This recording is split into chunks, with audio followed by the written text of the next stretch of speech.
Hi, everyone. Welcome back. I'm Yvonne Davis. This is David Steele, and we are here to discuss The Artist's Way by Julie Cameron, Week 1, Recovering a Sense of Safety, Day 6. And today I'm going to suggest an interesting task, one that I've used many times over the years that I've found to be extremely helpful. So it's what I call a letter from your future self. Before you explain the task, explain what the theme of chapter 1 is and how this fits into that theme. Okay. So chapter 1 or week 1 is called Recovering a Sense of Safety. And we've talked about so far the shadow and core limiting beliefs and affirmations and dealing with fears.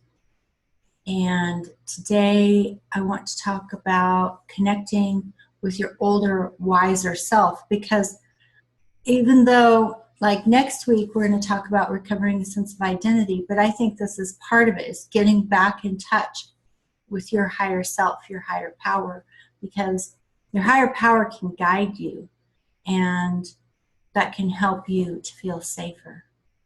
Does that help? Yeah. Okay.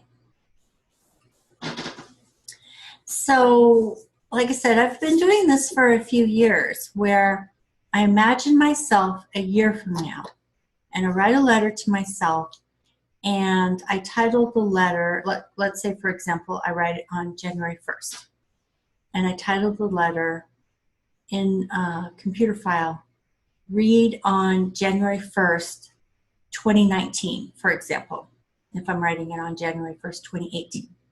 And then I put myself into the position of my older self, and I write a letter to my younger self talking about what you did this year and the ways that you succeeded, the ways that you grew, some of the things that you did. So you're pretending that you're the Yvonne of 2019 writing back to the Yvonne of 2018, even though you're writing it in 2018. Yes. Okay. So I just think that we're able to connect with our wiser, older self, and that's part of our higher power. It can guide us. And the other beneficial thing about this is that it creates some trajectory for the year. Because if we want to consciously create our lives, then it helps to have some kind of trajectory. That doesn't mean that at the end of the year, when you look back and read the things on your list, it doesn't mean that every single thing will be exactly the way you described it, but we would expect it to be at least close enough that we see that there was some alignment. And if you read your letter and it's like has nothing to do with what the year actually turned out to be, then you still got some good information, because what you will learn from that is that there was something that was out of alignment. And so then you can figure out what that was, and you can kind of move more into alignment for the following year. So I want to share something that I found.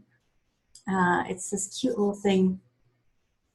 It's actually called Letters to My Future Self, but I like to do it the other way. I like to do it Letters from My Future Self. So I like this because it's like they're literally like letters. See? You can write a letter to yourself, and then it's sort of like you're mailing it to yourself. And here it says, sealed on date, to be opened on date. And so even... Flip it so you can see the other side of it.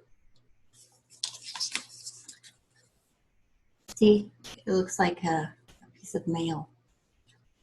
And they're all a little bit different. That's kind of fun. By the way, if you want to actually get this product, I found it at Target. So I'm sure you can find it too if you go there and look for that. So anyway, but even if you don't get the specific item, you can still do this. I've been doing this for years. I've got one here. It says December 6th, 2016. That's when I told myself to read the letter. And when did you write it? Probably a year earlier. I didn't look at all the file dates from saving, but that's the way I've been doing it for years. I always put it for a year in advance. And I found it to be extremely helpful. Is it fun? Yeah, it's super fun. It's super fun to imagine what your year will be like and all the things that you're going to do and all the things that are going to happen. And I think, you know, in terms of alignment, there needs to be some concept of taking action. So you're using your imagination to envision the kind of life that you want, what it will look like, but then also being very clear about actions that you're going to take. Like I have writing projects, I have people I want to contact, writing contests I want to enter, things like that. So I have actions. What's it like to open it a year later? It's fun because it's interesting to see who I was and who I am and how it changed over the course of a year. I think sometimes what I learn, the two biggest things I learn, one is I learn that sometimes I'm in a little bit too much in a fantasy realm and didn't ground enough in a physical reality. And other times what I found was that I was incredibly on target in terms of what I imagined, what I wrote, and what actually happened. But either way, it's just fascinating to see. It's like taking the two ends of the year and collapsing them together. It's like time travel. So how do you keep yourself from opening it sooner? How do you get yourself to wait? Are there any gimmicks you use, or is it just sitting there and could be opened in any time and you just forget about it? Well, I think for one thing, I've never had a problem with that. And I think part of it is because I didn't, even though it says, you know, like if I wrote January 1st, 2018, it says read on January 1st, 2019. I've never had a problem, but it's not like I put some restriction on myself, like I can't open it, you know, so if you could have put a restriction on yourself, then you'd be sure to open it. Exactly. You'd rebel against yeah. the part of you that tells you what to do. Yes, definitely. So, what else might we discuss about this that people might find helpful?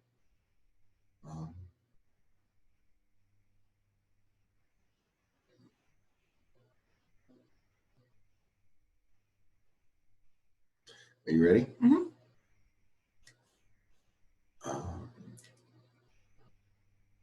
In order to create something, we have to conceive of it somehow. Mm.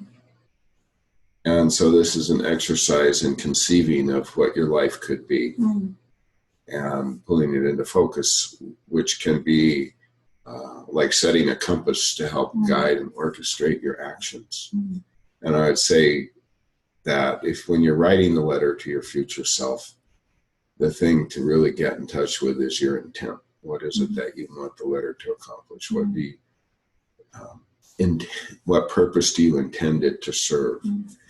And then that will carry into the letter, and then that will influence your life and help guide your actions and provide you with valuable feedback and be fun. Yeah. And I think another thing I would want to suggest for anyone who wants to play with this, because it's really something to play with, is that your letter can take all kinds of forms. For example, I wrote one letter to myself that was stream of consciousness, and that was really interesting. And then I've written other letters to myself that were like lists. lists of things that I expected to do or expected to see happen. And those have been interesting too. But you can also, I suggest writing a letter, but you can create in all kinds of forms. You could do a YouTube video. You could create a collage, a scrapbook, a Pinterest board. I mean, there are so many ways that you could do this. So what I'm hearing is that you enter into it in a spirit of fun, Yeah. rather than heaviness, rather than it being this burden of, oh, this is what I've got to do, this is what I've got to get done. It's very playful, like, oh, what if? Oh, how about this? How about that? Yeah, that's a good point. Because, the artist state is all about play for the child. And so if you're looking for something to do on your artist state, I would say this could be really fun. I could imagine spending a whole day not just formulating the letter, but literally making it into a work of art, like creating a whole scrapbook where maybe you have some different letters. Like, for example, this is fun to play with, and I do intend to play with it throughout the year. But I could totally imagine doing a whole scrapbook, envisioning, like maybe even doing several pages for each month of the year with pictures and letters and all kinds of things. So I'm hearing when you're playing with this, you're not on the computer. You're getting away from the computer. You can draw, you can cut and paste, but you're using your body in a more full and complete way rather than just being married to the electron flow. Yeah, I think that's a good point. And, I don't have anything against the computer or typing, but I do think that's a good point, that we can engage more creative modalities and in this playful envisioning of the year to come, and just really be creative and have fun with it. Have you ever mailed a letter to yourself, actually dropped it in the mail? Yeah, I have. I didn't find that was any more helpful necessarily, but that might be something fun to do as well. Actually mail it to yourself. You could do it on Valentine's and send it through Loveland, Colorado. Yep. All right. Well, any other thoughts on that? No. Okay. I'm feeling pretty complete. Okay, good. It's short and sweet, but I think it's pretty complete. Yeah. And by the way, don't forget to subscribe to the channel, click like, click on the bell for notifications, and please add your comments below. I would love to hear if you tried this, especially if it was part of your artist day, and what you decided to do, and how that landed for you. How did that feel for you? So I will look forward to hearing what you have to say. Happy writing. Happy playing. So we'll be back tomorrow for the weekend check-in. See you then. Bye-bye.